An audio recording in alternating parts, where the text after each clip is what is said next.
When was the last time you truly felt undisturbed? Not just distracted less, but truly grounded. Clear. When was the last time someone's words didn't echo in your mind for hours, or their energy didn't follow you home?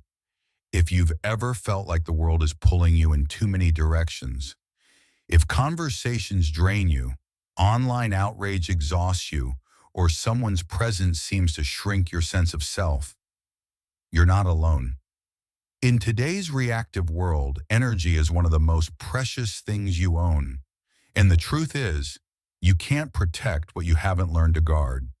That's where Stoic wisdom steps in. Stoicism isn't about ignoring people. It's not about becoming emotionless or cold. It's about mastering your inner life so that you can move through the outer world with clarity, presence, and peace. This video is your roadmap, a calm, grounded guide to reclaiming your energy in a world that constantly asks for too much of it.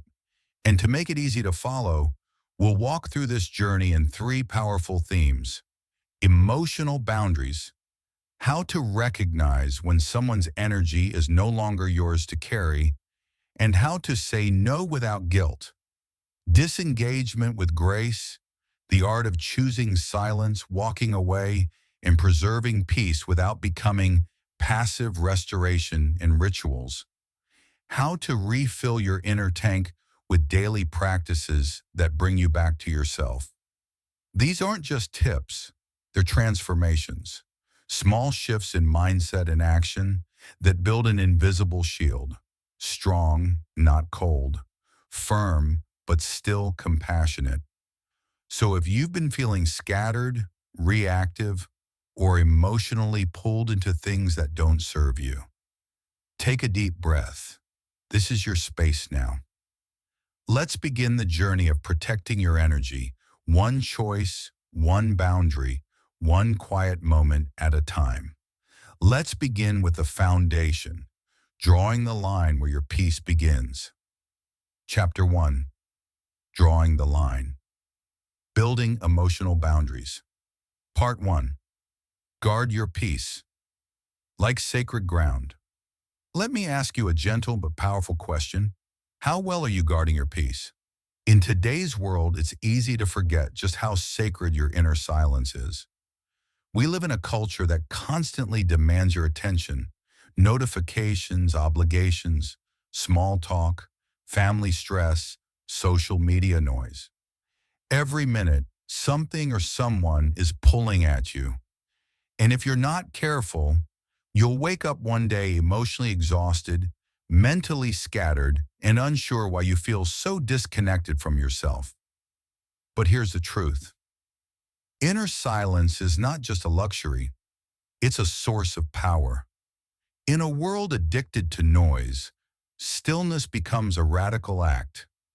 When your mind is calm, when your breath is steady, when you're not racing to meet someone else's expectations, that's when clarity shows up.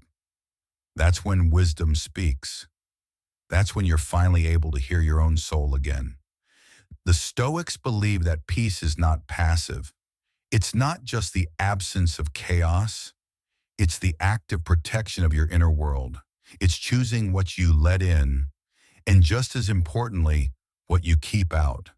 Imagine your peace as a garden, and every conversation, every interaction, every distraction is either planting something or trampling over what you've worked so hard to grow.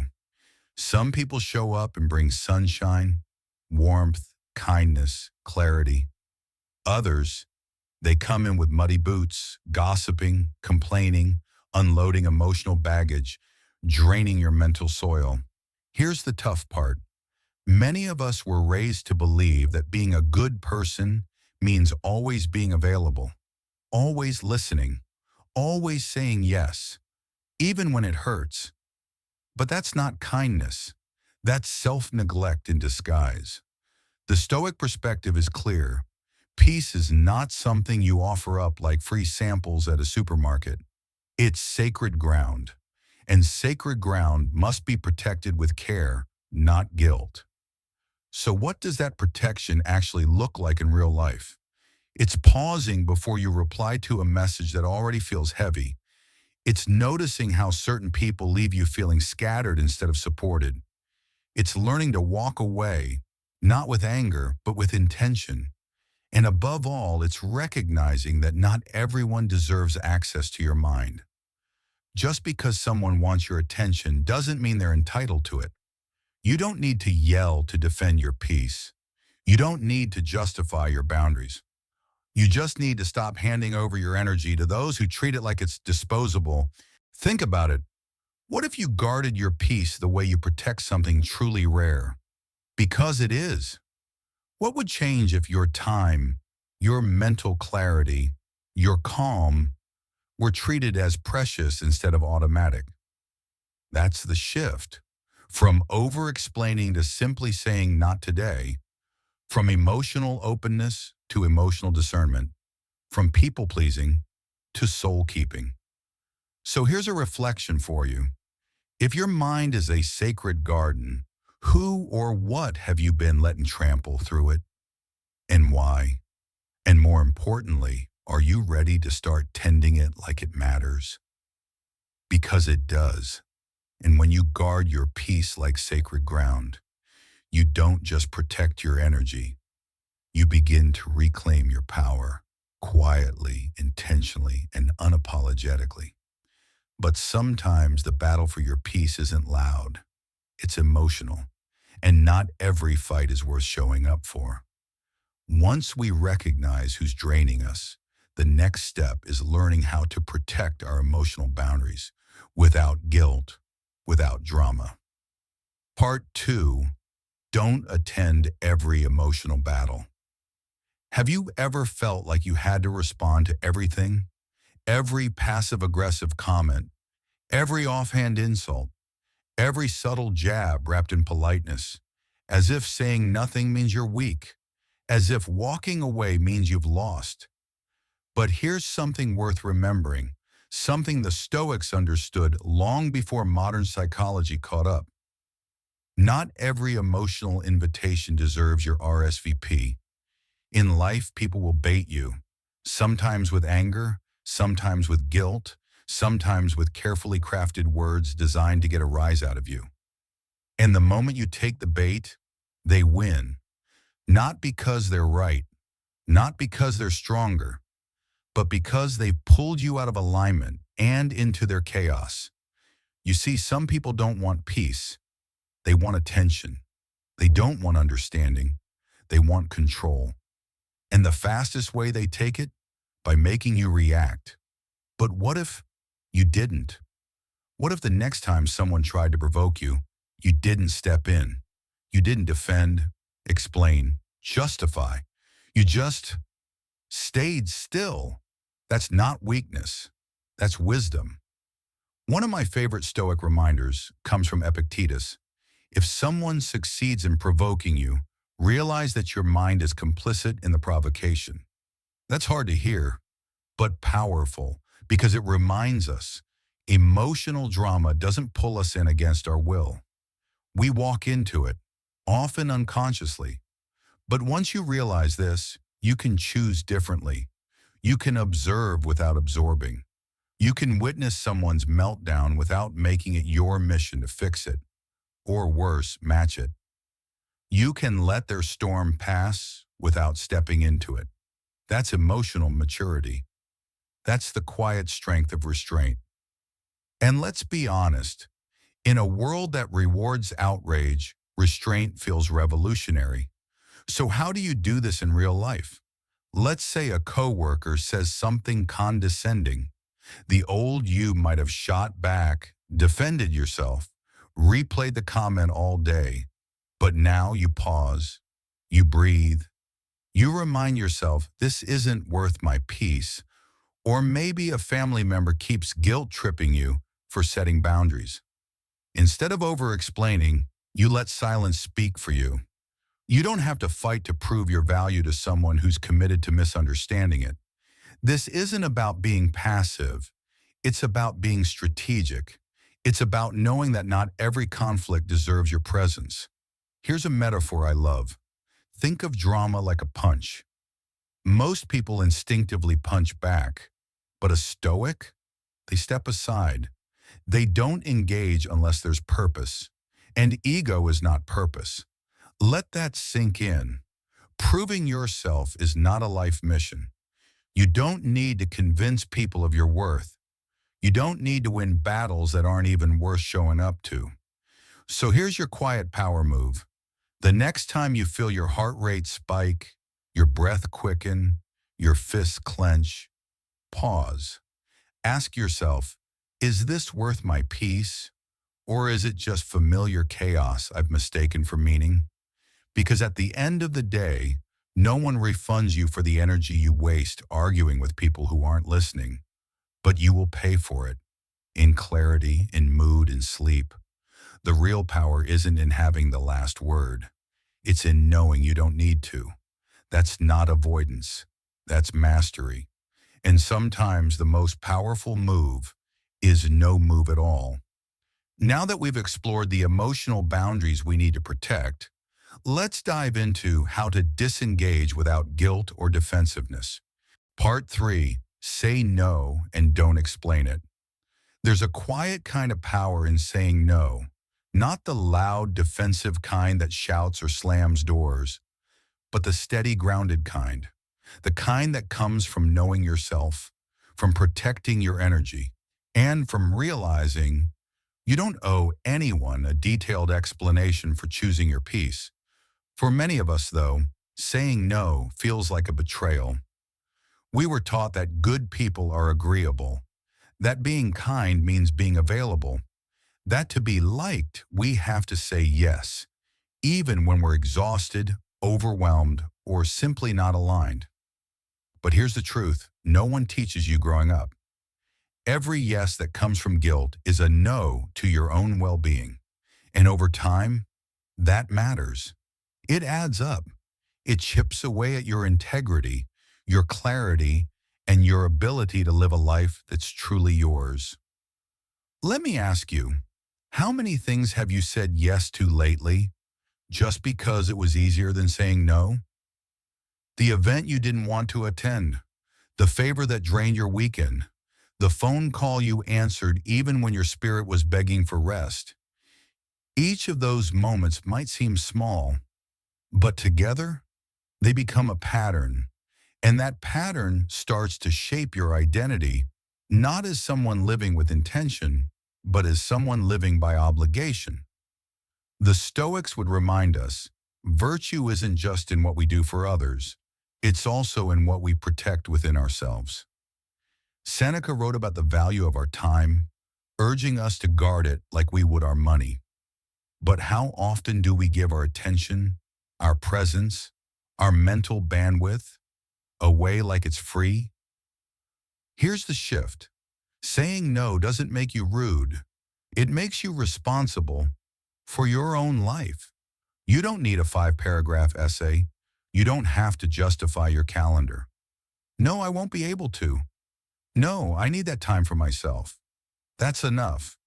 And if someone keeps pressing you for an explanation, it's not because they don't understand. It's because they don't want to accept your boundary. But here's the thing. People who don't respect your no don't deserve easy access to your yes. This might sound harsh at first, especially if you're used to overgiving, especially if you've tied your self-worth to how much others approve of you. But saying no isn't about rejection. It's about redirection. It's about choosing alignment over approval. The first few times you do it, guilt might show up. That's normal. Guilt isn't a sign that you're doing something wrong. It's a sign that you're doing something new, something healthier. You might feel the urge to over-explain, to soften your answer, to make it easier for someone else to hear, even when it costs you peace. But here's your gentle reminder. You're not here to be consumed. You're not here to be endlessly available. You're here to live in integrity with your time, your values, and your energy. So the next time your heart whispers no, Listen, breathe, and say it calmly, clearly, without apology. Because the day you stop justifying your boundaries is the day you start living from strength, not from fear. And that quiet confidence, that's what true self-respect looks like. And once you learn to say no without guilt, the next step is learning to care without caring. Part 4. Detach from their moods. Have you ever walked into a room and immediately felt the emotional weight shift? Like you suddenly had to tiptoe around someone's silence, irritability, or passive aggression? Maybe you didn't say much. Maybe you tried to be extra careful. Maybe you even changed your tone, your posture, or your plans, all to keep the peace. We've all done it. Absorb someone else's storm as if it were our responsibility to calm it. But let me say this clearly. You are not responsible for managing other people's emotions. Read that again, slowly, because the world doesn't tell you that. It tells you to be considerate, empathetic, understanding, which are beautiful qualities. But when those qualities turn into emotional entanglement, they stop being kindness and become self-neglect. This is where Stoicism offers a powerful and healing truth. Detachment is not coldness. It's healthy separation. It's saying, I see you, I care, but I will not lose myself trying to fix what you refuse to face. It's understanding that your emotional state should not be dictated by someone else's mood swings.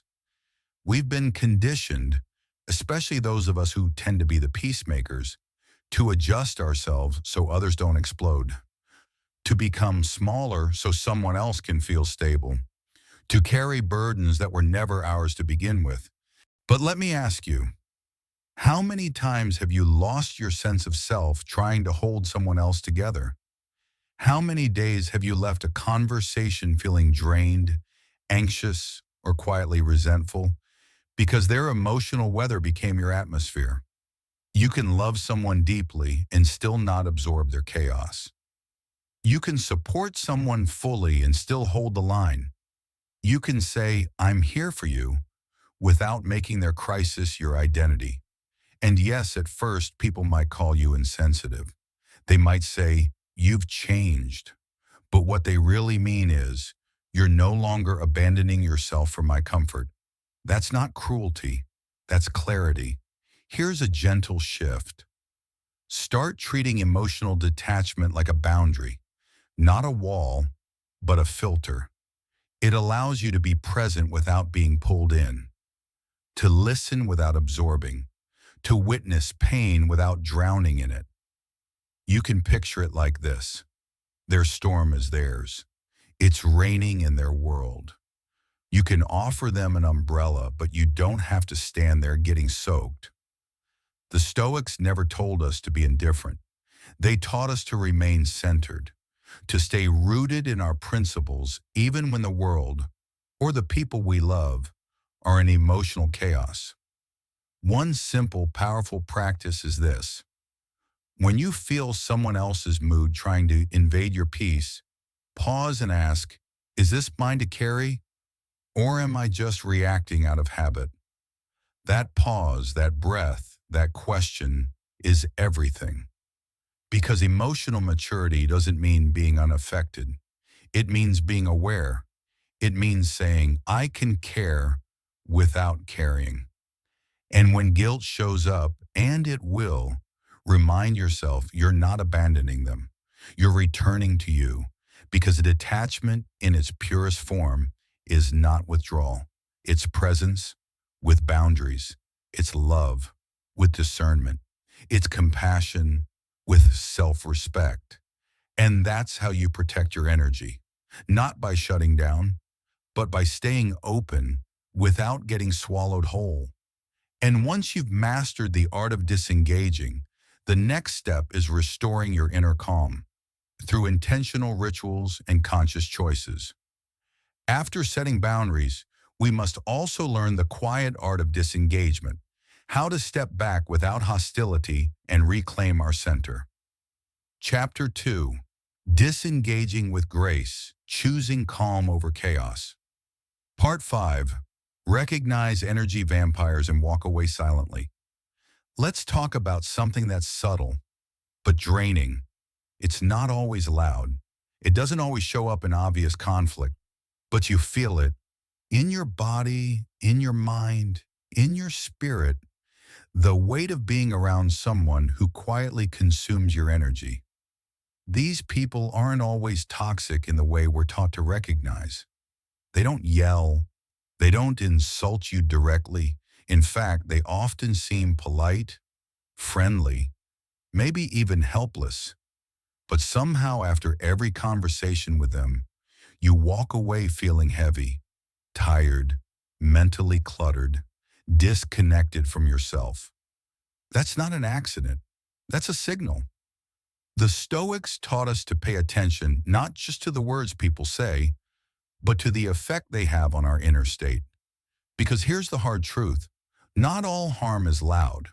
Some of it is disguised as connection. You may have a friend who always needs to talk, but never asks how you're doing. A coworker who constantly vents, but never lifts the energy in the room. A relative who uses guilt as glue, keeping you close, but only on their emotional terms. And here's the key. Intent does not erase impact. Maybe they don't mean to drain you. Maybe they're unaware. Maybe they're struggling. But that doesn't change what's happening to you. Your energy is still being depleted. Your clarity is still being clouded. Your focus is still being hijacked. So what do? You recognize it. You stop explaining it away. And you walk away quietly, not with a dramatic exit, not with resentment, but with quiet clarity. Because sometimes the most powerful form of self-respect is a silent shift. You don't owe everyone closure. You don't need to justify your boundary. You don't have to fix someone who refuses to grow. There's a part of us, especially those of us who care deeply, that wants to stay, to help, to support, to be the strong one. But ask yourself this: at what cost? How much of your peace are you sacrificing just to avoid seeming distant? How much of your clarity is being traded for conversations that go nowhere? How much of your life are you spending in emotional spaces that leave you drained instead of restored? Stoicism reminds us that peace is a form of discipline. It's something we must protect, not just from chaos, but from the subtle erosion of our spirit. And here's what walking away might look like. Arrow pointing to fewer responses. More time to yourself. No need for final speeches or explanations. Just a quiet reclaiming of your space. You might hear, "You've changed. You're distant. You're not who you used to be." And you know what? They're right. You have changed. You're learning to listen to the weight you carry after certain conversations. You're choosing silence over struggle. And that's not selfish. That's wisdom. So here's a reflection worth sitting with. Who leaves you heavier than they found you? And more importantly, why are you still handing them the keys to your emotional home? Because when you begin to reclaim your energy, not by fighting, not by explaining, but by stepping back quietly, you begin to see how much lighter life can feel. Not every goodbye has to be spoken. Sometimes the most powerful closure is peace. But energy isn't just drained by people, it's also shaped by what you feed your mind. Part 6. Control your inputs, not just your surroundings. We often talk about protecting our energy by choosing who we spend time with. But there's another influence, just as powerful and far more constant, that often goes unnoticed. What you consume. Not food, although that matters too. I'm talking about what you feed your mind, your thoughts, your emotions, your sense of clarity. All of it is shaped by the information you take in, day after day. And here's the truth. Your phone might be draining your energy more than any person ever could. Every scroll, every headline, every video that leaves you angry, anxious, or quietly comparing your life to someone else's highlight reel. It all adds up because the mind is like soil. It doesn't get to choose what gets planted. It simply grows what it's given. If you constantly feed it chaos, conflict, outrage, and noise, don't be surprised if your inner world starts to feel just as cluttered. Now, the Stoics didn't have social media, but they deeply understood this principle. They believed the mind becomes what it contemplates, that we must be as selective with our thoughts as we are with the people we let into our homes. Marcus Aurelius, the philosopher emperor, once wrote, "The things you think about determine the quality of your mind. Your soul takes on the color of your thoughts."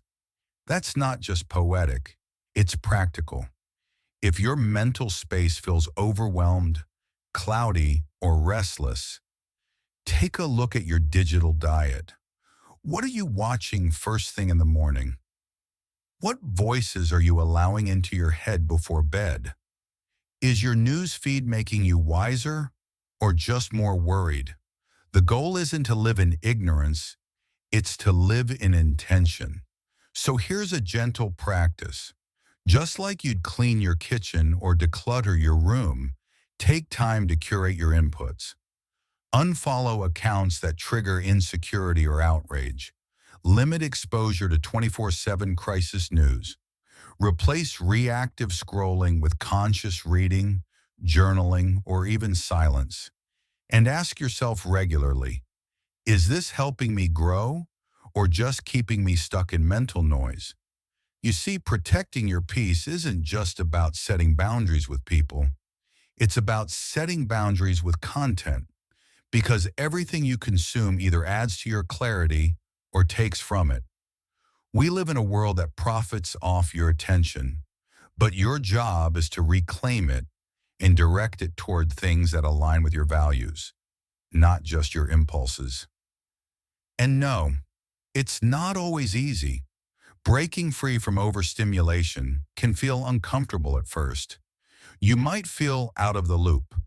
You might crave the quick hit of drama or distraction, but stick with it, because what you feed your mind today becomes your default state tomorrow. So next time you feel drained, unfocused, or mentally overwhelmed, don't just ask, "Who's stressing me out?" Ask, "What am I feeding my mind?" Because energy protection doesn't start outside you. It starts with what you allow into you. And when you get intentional about that, you don't just protect your energy, you elevate it. And sometimes it's not about what you consume, but what you try to control that costs you peace. Part 7. Avoid the need to correct or convince. Have you ever found yourself stuck in a conversation where no matter how clearly you speak, the other person just won't hear you? Maybe you've laid out the facts. Maybe you've been patient, calm, even compassionate. But still, they double down. Still, they twist your words. Still, they shut down, push back, or simply refuse to see. It's frustrating, right? But here's the hard truth. You can't make someone understand something they're not ready or willing to see. And the more you try to force clarity, the more resistance you create, not just in them, but in yourself. Every time you argue with closed minds or defend your truth to deaf ears, you trade your peace for their stubbornness. And you lose twice, because even if you win the debate, you've likely lost your calm, your energy, your clarity. The Stoics would tell us, don't waste your life trying to control the uncontrollable. Instead, master what is yours, your mind, your attitude, your response. Trying to convince someone who isn't open doesn't make you wise. It makes you weary. It pulls you into emotional quicksand where every word you throw only sinks you deeper. Here's something worth reflecting on. What's your real goal when you argue to convince? Is it about truth, or is it about being seen, being validated, being right? Because if it's the latter, that's not communication. It's ego in disguise. And ego, the Stoics remind us, is the enemy of peace. So what do you do instead? You release the need to fix. You drop the burden to convert. You let go of the emotional impulse to explain yourself to someone committed to misunderstanding you. Not out of pride, but out of peace. Because some people don't need a lecture. They need time. They need experience. They need to walk their own path, even if that path includes mistakes, misjudgments, or denial. And your job? It's not to drag them toward the light.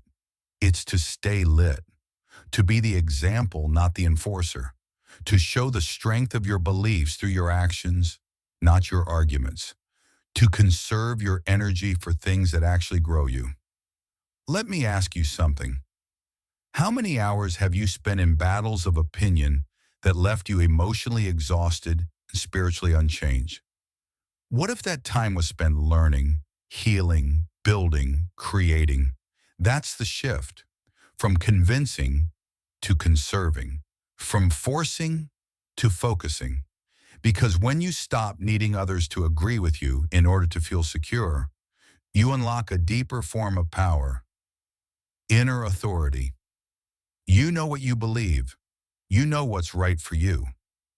You trust your clarity, even if no one claps for it. And that is enough. So next time you're pulled into the temptation to correct or convince, pause and ask yourself, is this conversation growing me or just draining me? If it's the latter, walk away, not in anger, not in defeat, but with quiet strength, because your peace is too expensive to spend on every disagreement. Part 8, silence is your best shield. In today's world where everyone seems to have something to say, loudly, quickly, and often without thinking, silence feels rare, but not just rare, powerful. Let me ask you something. When was the last time you chose not to respond? Not because you didn't have something to say, but because you realized you didn't need to. That moment, that pause is strength. We live in a culture that rewards noise, quick comebacks, hot takes, constant opinions. There's pressure to react, to defend, to respond immediately. But the Stoics saw through this illusion. They taught that in the face of provocation, the wise remain still. Why? Because silence isn't weakness. It's strategy. It's self-mastery. It takes nothing to lash out. It takes everything to stay composed. You see, silence doesn't mean you're ignoring the truth. It means you're refusing to waste your truth where it won't be honored. Think about it. Not every insult deserves a rebuttal. Not every rumor deserves your energy. Not every chaotic moment needs your participation. Sometimes the greatest response is no response. As Epictetus once said, we have 2 ears and 1 mouth so that we can listen twice as much as we speak. Silence isn't weakness, it's precision. And sometimes silence says more than words ever could. Have you ever walked away from an argument? Not because you lost, but because you chose peace over drama? That's not avoidance. That's evolution.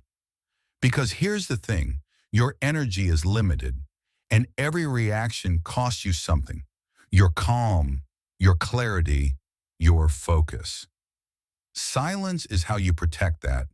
It's how you turn inward before the world pulls you outward. It's how you stop feeding chaos with attention. It's how you shield your emotional space from being hijacked by other people's storms. There's a quote often attributed to Marcus Aurelius: "You always have the option of having no opinion." Now think about how freeing that is. You don't need to jump into every debate. You don't need to prove yourself in every conversation. You don't need to react just because someone provoked you. Silence is not passive. It's a conscious decision to preserve your power instead of spending it. In fact, some of the most confident people you'll meet don't speak unless it's necessary, not because they're afraid to, but because they know their voice has value and they won't use it carelessly. This isn't about being cold or detached.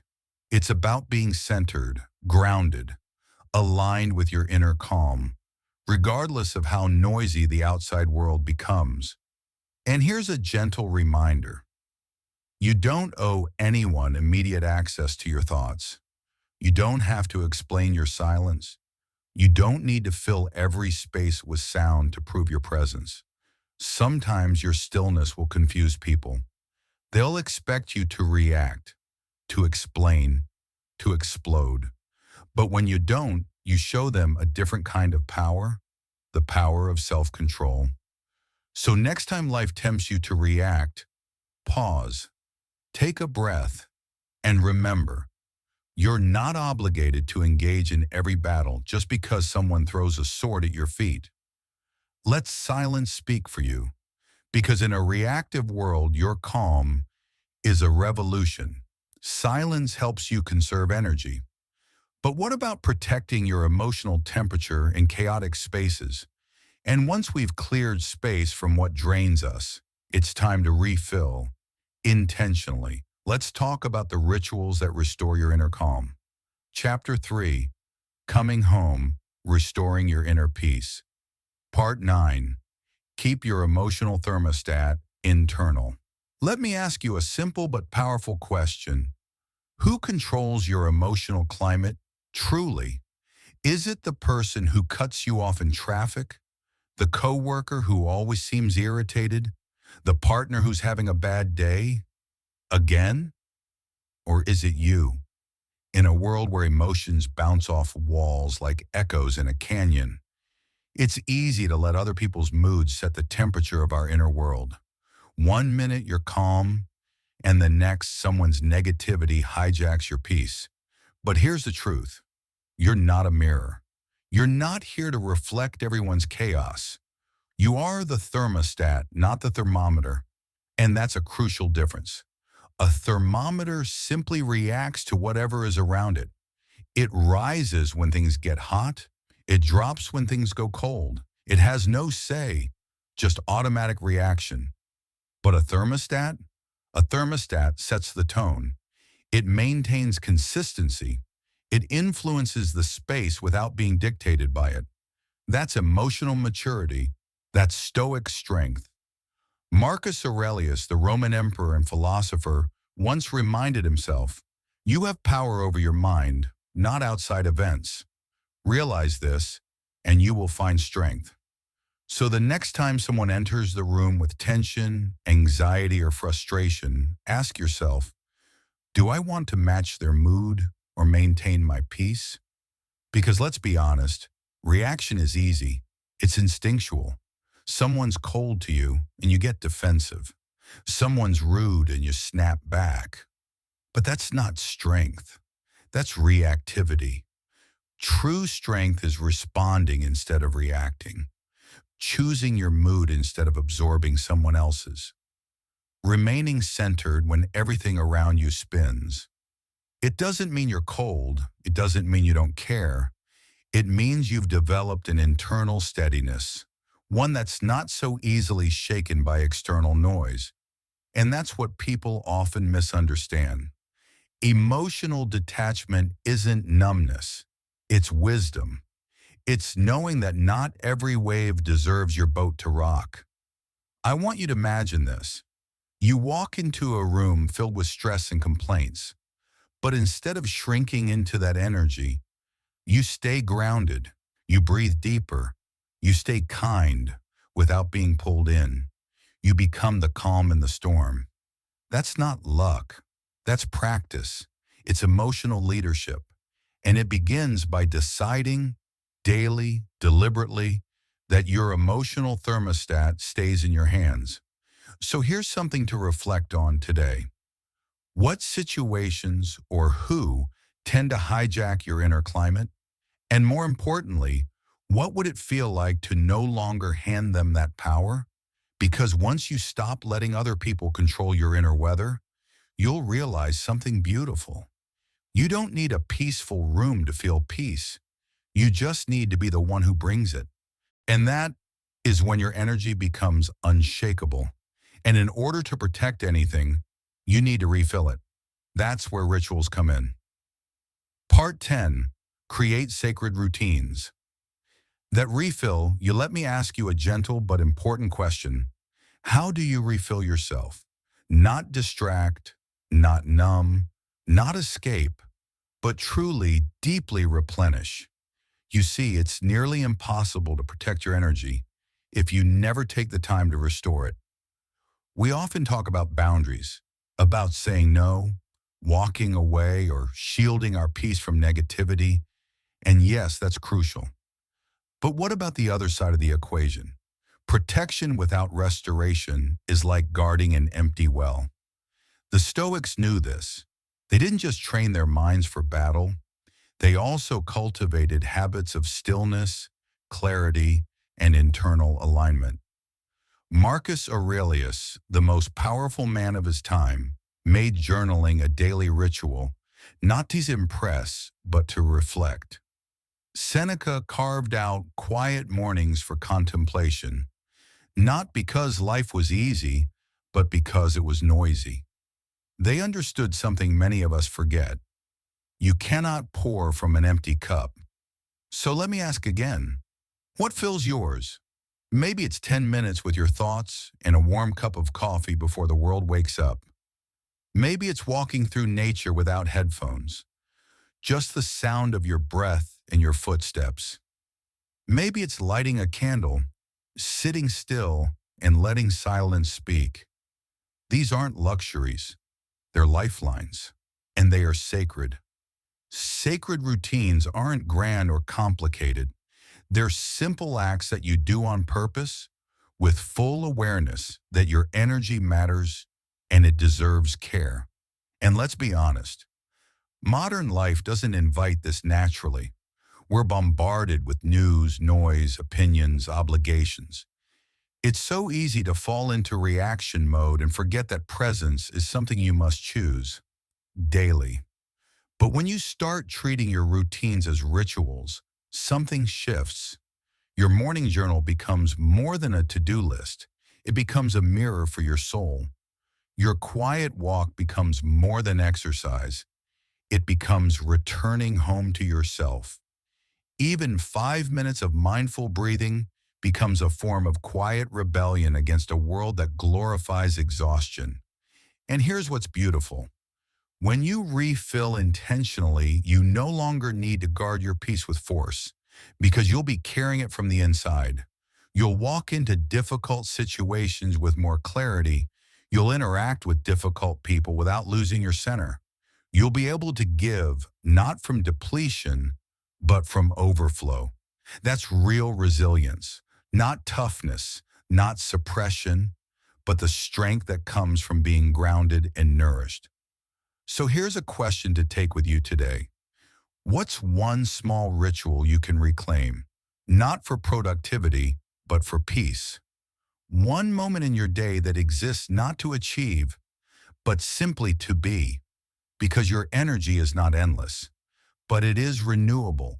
If you treat it with intention, let your routines be your reset, let them be your sacred pause.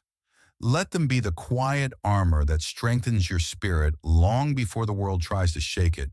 And remember, even in chaos, a steady rhythm can bring you back to yourself. Sometimes, no matter how hard you try to protect your peace, some places just aren't meant for you to grow. Part 11. Walk away when peace becomes impossible. There's a truth we often try to avoid, one that feels uncomfortable, maybe even a little painful. Sometimes, despite all your patience, all your efforts, and all your inner work, peace becomes impossible. And in those moments, you face a quiet but powerful decision. Do I stay and lose myself, or do I walk away and find myself again?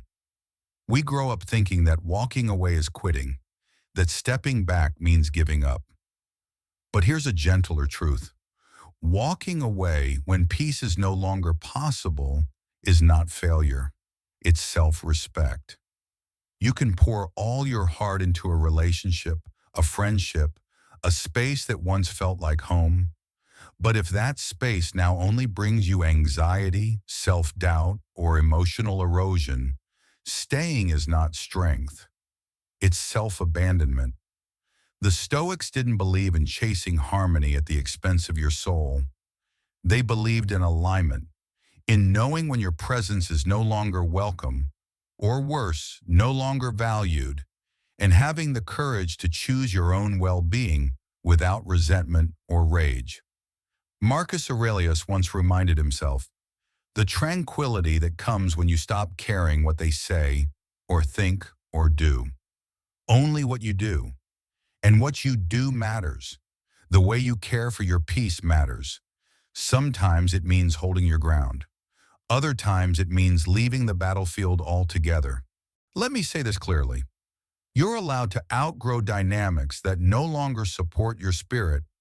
You're allowed to walk away from people who demand a version of you that keeps you small. You're allowed to say, this isn't peace anymore. It's survival, and choose something better. This doesn't mean you didn't try. It doesn't mean you're giving up too soon. It simply means you've reached the limit of what your nervous system, your mind, and your heart can carry without breaking.